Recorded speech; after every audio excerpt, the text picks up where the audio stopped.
So good morning. Today I'd like to come back to the evidence of identity that is a very important topic that has been discussed yesterday, and where you have now specifically more how do you prove that you are who you say you are. Today, more and more in the industry, you have to prove who you say you are in the digital world, and you have more and more transactions that are going online. So, specifically in the travel industry, you have, for example, in the self-enrollment process, when you want to get your e-visa, your pre-clearance, or even booking a flight, you have to prove who you say you are in the digital world. And you have as well the things where you need to share different credentials that you collect, for example, from your bank or from other stakeholders, to get further work permits and different travel authorizations. So the question here is then you have different stakeholders in the digital world that are strategically wanting to get to become the standard of identity in the digital world. So of course we think about Facebook, Google. Each time you want to log on a new service, you get the question: do you want to log on with your Google account, etc. So for them it's important to become the standard by default, right? You have telecom operators today that also try to monetize the identity of your phone, and also you have banks, Visa. So which one of those standards will become really the digital part? And so also how or who would you trust to guarantee your identity here?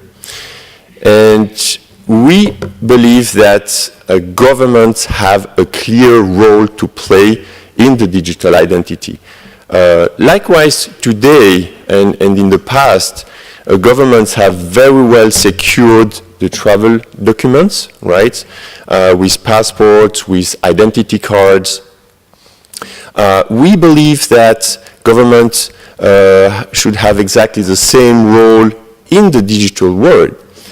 However, the requirements are slightly different, right? So here I just name a few here to make the distinction of what we have currently with the travel document and what is really required in the digital world. So starting with the fact that it should be global and interoperable, meaning that different stakeholders should be able to use that in different contexts, right? It should be universal, meaning that it should apply for your own citizen, but also for the visitors. So the same system should be applicable in different use cases. It should have no physical support nor interfaces, meaning that you don't need each time to take your passport in order to log in the digital world. You should have something that is directly usable on your phone. Very important topic should preserve the privacy of people, because we all know that the data is now important, and we don't want to share data we want to have control as a citizen over what we share. And last but not least, the credentials that we receive from various stakeholders, we want to be able to share them with other stakeholders in a secure manner. So this is where we come with the concept of self-sovereign identity.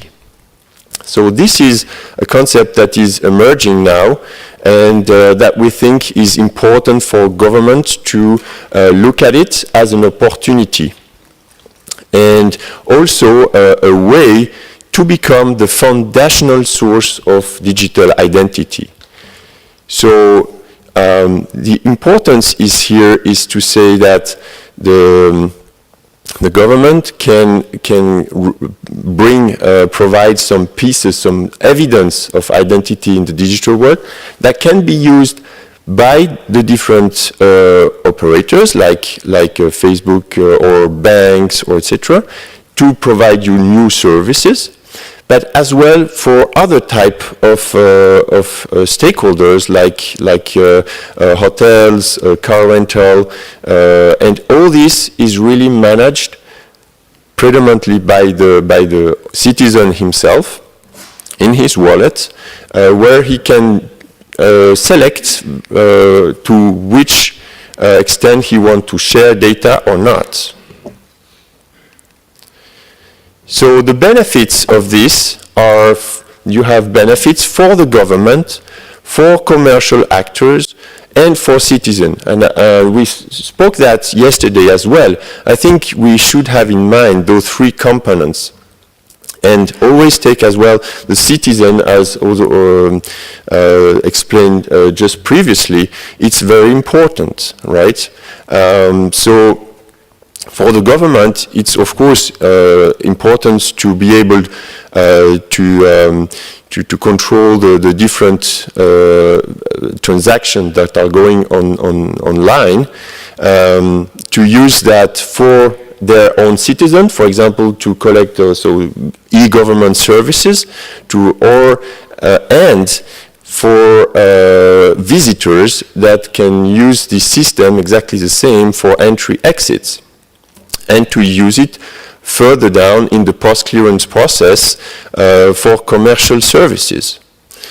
For the commercial actors, it's important to rely on a high level of assessment done by the government. So, for example, if you have people coming in, they are assessed at the border, and they receive a credential, and this credential can then be used further down by economic actors that are not the best trained to